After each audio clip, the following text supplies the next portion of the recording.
Panorama group, जो सोचता है वो करता है।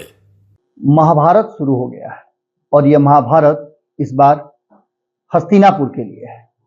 दिल्ली की लड़ाई के लिए बिहार में विषाद बिछने लगे हैं और इस विषाद में सहमात का खेल तो होगा ही, इसके साथ साथ कौन कहां कितना कंफर्टेबल है, एक नई कहानी लिखी जा रही है। इसी कहानी में राजधानी पटना को लेकर के आपको हमने कई बार खबरों में बताया है कि भारतीय जनता पार्टी के गढ़ में कोई भी प्रवेश करना नहीं चाहता है, क्योंकि उसे पता है कि इस गढ़ में आने का मतलब है अपनी भग पिटवाना। लेकिन नीतीश कुमार का क्या है? नीतीश कुमार को आप जानते हैं, नीतीश कुमार वही काम करते हैं जो काम असंभव लगता है। असंभव को संभव करना नीतीश कुमार के लिए अक्सर राजनीतिक स्ट्रगल है या फिर उसे मुकाम पाने का एक जरिया मानते हैं। जैसा कि आपको पता है कि बिहार में आने वाले समय में 2024 के चुनाव में नीतीश कुमार को जो उनकी 16 सीटें हैं, उसके अलावे या उन सीटों में से कम बेसी करके कौन सी सीट उनको चाहिए, इस पर उधेड़ बुन मंथन का दौर जारी है। और इसी मंथन से राजधानी पटना में अपना वर्चस्व बनाना और अपना खूंटा ठोकने के लिए नीतीश कुमार तैयारी करना शुरू कर चुके हैं। अगर बात पटना साहिब की करें तो पटना साहिब का सीट सबसे हॉट सीट माना जाता है। आपको याद होगा कि इस सीट पर कभी प्रधानमंत्री नरेंद्र मोदी का भी नाम आता था 2014 में, कि नरेंद्र मोदी नीतीश कुमार और लालू प्रसाद को अपनी श्रेष्ठता साबित करने के लिए पटना साहिब से चुनाव लड़ सकते हैं। बनारस भी था और उत्तर प्रदेश में उन्होंने चुनाव लड़ा।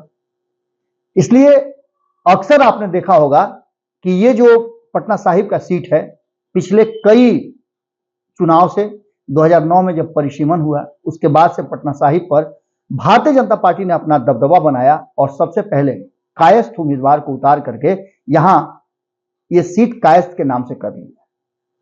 अब आप कहें कि नीतीश कुमार क्या करेंगे इस पर, तो नीतीश कुमार इतने बड़े खिलाड़ी हैं कि वो अपने छत्रप इधर उधर भेज करके और परिस्थितियों को आंकते रहते हैं।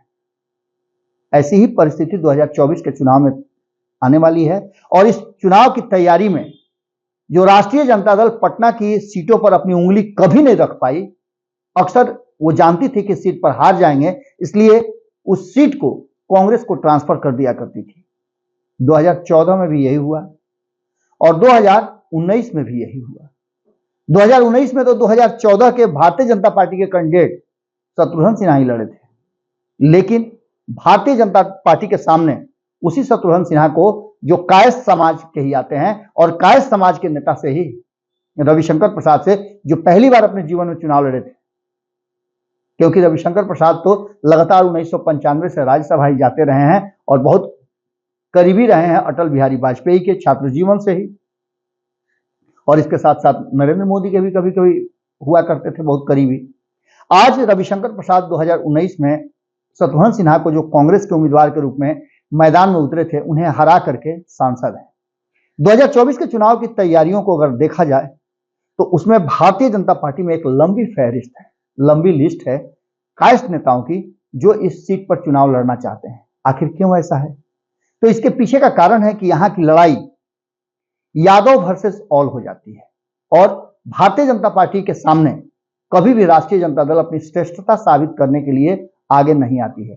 जब लालू प्रसाद का बगल वाले सीट पर भद पिट गया हो तो कौन हिम्मत करेगा यहां यादव उम्मीदवार खड़ा करके और अपनी भद पिटवाने के लिए। हमने आपको पहले ही बताया कि यहां से कांग्रेस को खड़ा करके अक्सर महागठबंधन अपनी प्रतिष्ठा और खास करके लालू प्रसाद अपनी प्रतिष्ठा बचाते रहे। 2019 में तो शून्य पर आउट हो गए थे, वो तो बात ही अलग है कि वहां तो जबरदस्त भद पिटी। लेकिन 2024 के चुनाव की तैयारी के लिए, जहां हम पहले से आपको बता रहे थे कि कांग्रेस की तरफ से 2 और राष्ट्रीय जनता दल की तरफ से 2 लोगों 3 लोगों का तैयारी शुरू था, लेकिन उसमें बाजी मार दिया है नीतीश कुमार ने। जहां एक तरफ भारतीय जनता पार्टी के आधा दर्जन के आसपास कायस्थ नेता अपनी कमर कस चुके हैं, अपने स्तर से तैयारियां भी शुरू कर चुके हैं। रविशंकर प्रसाद को तो आप जानते ही हैं, रविशंकर प्रसाद को यदि टिकट नहीं मिला तो वो अपने पुत्र को भी चाहते हैं कि चुनाव लड़ लें। तो वहीं आपको बता दें कि आर.के. सिन्हा का नाम भी आपने सुना होगा, राज्यसभा के सांसद हुआ करते थे एक बार और वो राज्यसभा जाना चाहते थे, या फिर 2019 में वो इसी पटना साहिब की सीट से चुनाव भी लड़ना चाहते थे। बहुत प्रयास उन्होंने किया था, दाएं बाएं हाथ पैर मारे थे, लेकिन पार्टी को लगा था कि ये काफी वरिष्ठ हो गए हैं, इसलिए अब इनको चुनावी रणनीति में नहीं रखा जाए। राज्यसभा भी उनको दोबारा नहीं भेजा गया। अब उनके पुत्र ऋतुराज सिन्हा पूरी तरह से कमर कस चुके हैं और भारतीय जनता पार्टी का केंद्रीय नेतृत्व इन पर मेहरबान भी है, क्योंकि बिहार से सिर्फ एकमात्र ऐसे नेता हैं जो राष्ट्रीय कमेटी का हिस्सा है। ऐसी स्थिति में आपने देखा होगा कि ऋतुराज सिन्हा भी तैयारियां जबरदस्त ढंग से कर रहे हैं। तो वहीं अजय आलोक का नाम भी इसमें आ रहा है। अजय आलोक को लेकर के भी चर्चाएं जबरदस्त है कि वो भी इस होड़ में शामिल हैं। तो वही सबसे बड़ा जो नाम भारतीय जनता पार्टी की तरफ से हिडन नाम है वो है नितिन नवीन का। नितिन नवीन छत्तीसगढ़ के प्रभारी हैं। अगर चुनाव परिणाम बेहतर आ जाता है तो कहा यह जा रहा है कि नितिन नवीन को भी चांस मिल सकता है। इसके अलावा और कई नाम हैं, हम उन नामों को बताएंगे आपको। एक नाम है जो अभी हाल फिलहाल में जदयू से आए हैं, लेकिन इसमें ट्विस्ट है। अब आपको उस ट्विस्ट की तरफ लेकर के चलते हैं कि इतना बड़ा रिस्क नीतीश कुमार क्यों लेना चाहते हैं। नीतीश कुमार को एक शिक्षाविद जो कि शिक्षा के जगत में अपनी एक अलग पहचान और पकड़ बना चुके हैं, उनको इस चुनावी रण में मैदान में उतार सकते हैं। तैयारियां जबरदस्त हो रही हैं। आपको लगता होगा कि लगातार जिस तरह से नीतीश कुमार अपने पुराने साथियों से मिलने जुलने का कार्यक्रम कर रहे हैं, इस बीच में रणवीर नंदन जब भारतीय जनता पार्टी ज्वाइन किए उसके बाद से 2 बार उनसे मिल चुके हैं और ये भी कह चुके हैं कि आपके लिए तो हमने बहुत कुछ सोचा था। तो आपका ध्यान सीधे जाता होगा वहीं। लेकिन रणवीर नंदन ने साफ किया है कि वो अब भारतीय जनता पार्टी के साथ हैं और भारतीय जनता पार्टी जो भी फैसला करेगी वो फैसला उन्हें मंजूर है। भीतर ही भीतर उनकी भी इच्छा है, वो भी तैयारियां कर रहे हैं। लेकिन नीतीश कुमार ने जिन नाम पर उंगली रखी है उसमें से 2 नामों में से एक नाम लगभग फाइनल नजर आ रहा है। हम ये बात भीतर से निकाल करके आपके लिए लेकर के आए हैं कि ये नाम है परिमल कुमार का। परिमल कुमार कौन है, पहले ये आप जान लीजिए। परिमल कुमार एक स्वतंत्रता सेनानी के परिवार से आते हैं। उनके पिताजी लगातार इस राज्य के लिए, इस देश के लिए और इस देश से बाहर भी लोकतंत्र और समाजवाद के लिए अपनी कुर्बानियां देते रहे हैं। स्वतंत्रता सेनानी के पुत्र हैं। उनके पिता प्रोफेसर सत्यदेव नारायण वर्मा 1942 में भारत छोड़ो आंदोलन के हिस्सा रहे हैं और इसके साथ साथ 1957 में प्रजा सोशलिस्ट पार्टी का वो निर्माण भी किए थे और समस्तीपुर विधानसभा से उन्होंने चुनाव भी लड़ा था। सहदेव महतो से वो चुनाव भले ही हार गए थे, लेकिन उनका नाम बहुत बड़ा था। जेपी के निकटतम सहयोगियों में से एक रहे थे। और इतना ही नहीं, आपको बता दें कि जिस तरह से उन्होंने बगल के देश नेपाल में लोकतंत्र की बहाली के लिए संघर्ष किया, उसके चलते उनको लंबे समय तक जेल में भी रहना पड़ा और इस जेल से निकाले थे उन्हें प्रधानमंत्री मोरारजी देसाई। उनकी पहल पे जेल से वो बाहर आए थे। कर्पूरी ठाकुर के बहुत करीबी सहयोगियों में से रहे हैं। उन्हीं के घर से कर्पूरी ठाकुर अपनी राजनीतिक यात्रा और समाजवाद की राजनीति को हवा दिया करते थे या उसको यहाँ से उड़ान मिलती थी। इसके साथ साथ आपको बता दें कि इनके पुत्र हैं परिमल कुमार, जिनको राजनीति से दूर दूर तक कोई वास्ता नहीं था, लेकिन चूंकि राजनीतिक परिवार से रहे हैं तो परिवेश और बचपन उसी में बीता। अब इस बात को लेकर के कहा यह जा रहा है कि परिमल कुमार को दिल्ली से यहां लाया गया है। परिमल कुमार बिहार में आईएएस बनाने की फैक्ट्री लेकर के आए। दिल्ली में जब थे तब भी इनको आईएएस बनाने की फैक्ट्री कहा जाता था। आईएएस का क्लास लेते हैं और क्लास लेने के लिए वो लगभग देश के अलग अलग राज्यों में उनके क्लास लेने की व्यवस्था है और उन्हें बहुत कहा जाता है कि गौरवान्वित होता है वो इंस्टीट्यूशन जो उनको बुलाता है उनके लेक्चर के लिए। बात यहीं तक नहीं, जम्मू कश्मीर में भी उन्होंने अपनी सेवाएं दी हैं और जम्मू कश्मीर में निःशुल्क परामर्श भी देते रहे। अभी हाल फिलहाल में पटना में है वो। पटना आने की भी कहानी बड़ा दिलचस्प है। मूल रूप से बिहार के समस्तीपुर के रहने वाले हैं वो, और यहां से परिमल कुमार सीधे पटना होते हुए दिल्ली पहुंच गए थे और दिल्ली में इन्होंने आईएएस बनाने के लिए लोगों को प्रोत्साहित किया। कई आईएएस इनसे बने, इनके क्लास के स्टूडेंट रहे हैं। इनके तहत आपको बताएं कि अभी हाल फिलहाल में आपने सुना होगा कि बिहार में लाडली सुपर 60 का भी एक कॉन्सेप्ट ले आया है उन्होंने। रेडियंट आईएएस के नाम से इनका एक इंस्टीट्यूशन है। इनके साथ और भी कई बड़े बड़े शिक्षाविद जुड़े हुए हैं। लेकिन परिमल कुमार की बात हम बता रहे थे कि राजनीति में आने की इनकी कहानी भी बड़ा अजीब है। परिमल कुमार को जनता दल यूनाइटेड के एक बड़े नेता ने दिल्ली से पटना लाने का काम किया, और जब दिल्ली से पटना आए तो यहां आकर के बस गए। लेकिन इसके साथ साथ जो इनके बचपन में राजनीति जो इनके दरवाजे पर हुआ करती थी, उस राजनीति ने भी इनको अभी पीछा नहीं छोड़ा था।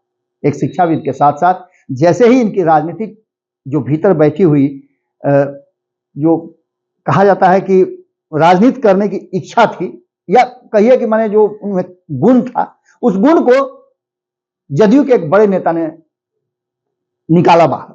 जिस तरह से हनुमान जी को नहीं झकझोड़ा करके कहा जाता था कि ये भी आप कर सकते हैं, ये भी आप कर सकते हैं। तो एक शिक्षाविद अब यहां से कन्वर्ट हुआ राजनीति की तरफ, और जब से पार्टी में आए हैं तब से एक प्रवक्ता के रूप में और अपने ज्ञान शैली के रूप में, अपनी जानकारी और विविधता के रूप में अक्सर आपने देखा होगा कि मीडिया के चैनलों पे ये छाए रहते हैं। हर मीडिया चैनल, चाहे इंग्लिश का हो, हिंदी का हो, इन्हें अपने डिबेट का हिस्सा बनाता है। और खास करके जो मुद्दे बहुत ज्यादा सेंसिटिव होते हैं या फिर जिनमें आंकड़ों की जरूरत होती है, तो परिमल कुमार को खोजा जाता है। हमारे यहां भी आपने देखा होगा कई बार उनके इंटरव्यूज हुए हैं। कई ऐसे मुद्दे हैं जिन मुद्दों को लेकर के हमने उनसे बातचीत किया है। हम ये बात इसलिए कह रहे हैं कि भीतर खाने से जो खबर आ रही है उसमें नीतीश कुमार ने कमर कस लिया है, और नीतीश कुमार कोई बड़ा फैसला लेने वाले हैं। बड़े फैसले में परिमल कुमार को उन्होंने अपना सारथी भी बनाया है। बिहार की राजधानी पटना और पटना के पटना साहिब हॉट सीट को चुना गया है कि जदयू इस बार यहां से चुनाव लड़ेगी और भारतीय जनता पार्टी को सीधी टक्कर देगी। कायस्थ समाज से आते हैं परिमल कुमार, शिक्षाविद तो हैं ही, और जो उनका व्यवहार कुशलता है, वाक्पटुता है, उसके सभी कायल हैं।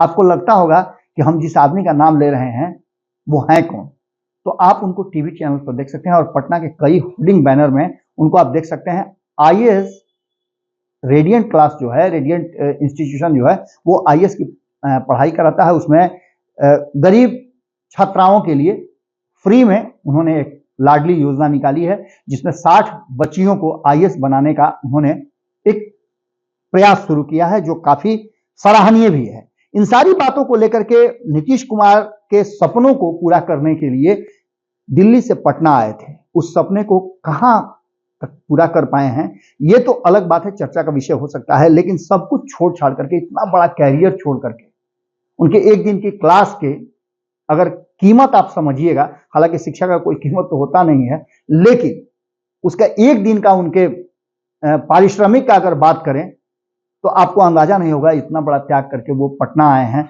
और पटना आने का कारण भी यही था कि नीतीश कुमार को पूरा भरोसा है कि जो पटना की पटना साहिब सीट है, उस सीट पर परिमल कुमार उनके लिए वो तुरुप का पत्ता साबित होंगे।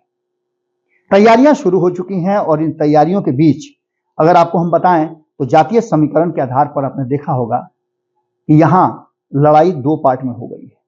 खास करके जब जातीय गणना का सर्वे रिपोर्ट आया है, उसके बाद से परिस्थितियां और बदली हैं।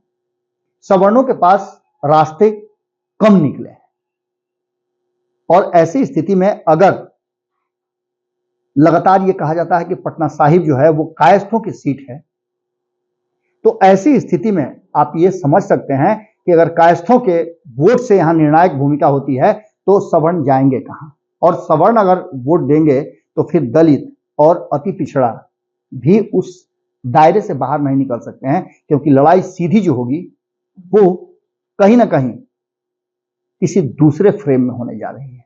भारतीय जनता पार्टी की लड़ाई जो कई आधा दर्जन से अधिक नेताओं की है, उस लड़ाई में अगर मौका मिला तो परिमल कुमार बाजी मार लें तो कोई बड़ी बात नहीं होगी, क्योंकि आप समझ सकते हैं कि जहां एक तरफ आपस में खींचतान है तो आप सहयोग की अपेक्षा कम ही कर सकते हैं।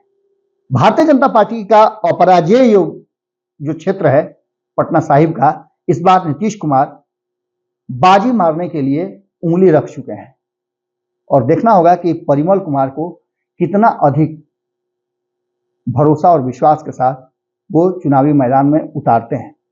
संभावनाएं बहुत हैं। संभावनाओं को लेकर के अगर बात करें तो ये एकदम बिल्कुल ही आपके लिए नया अनुभव होगा और ये उतना ही भीतरिया खबर है जितना कि नीतीश कुमार आने वाले समय में क्या फैसला लेंगे, क्या वो एनडीए में जाएंगे, क्या महागठबंधन में रहेंगे या तीसरा मोर्चा बनेगा, देख लीजिएगा। कहानी तो बहुत बड़ी होने जा रही है।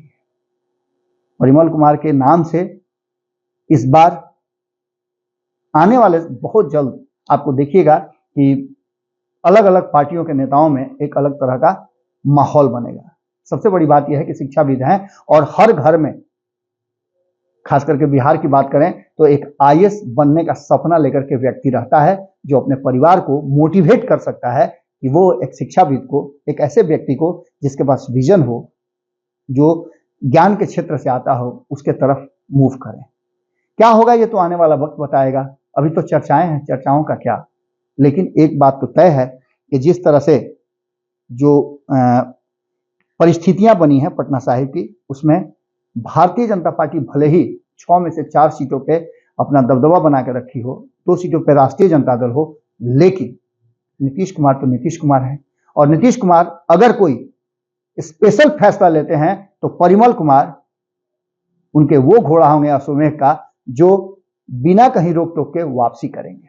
जुड़े रहिएगा भारत लाइव के साथ।